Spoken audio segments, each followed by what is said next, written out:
Hello friends, welcome to my YouTube channel. स्वागत करता हूं आप सभी का। दोस्तों, आज हम बात करेंगे अस्ताकाइंड पीट के बारे में।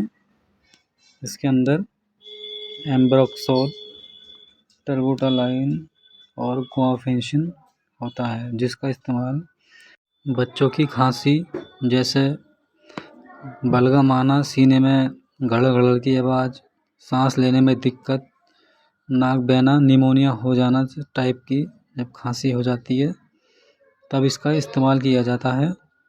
इसका रिजल्ट बहुत ही अच्छा है। मैनकाइंड कंपनी की है। इसके अंदर एक ड्रॉपर और एक ड्रॉप निकलती है।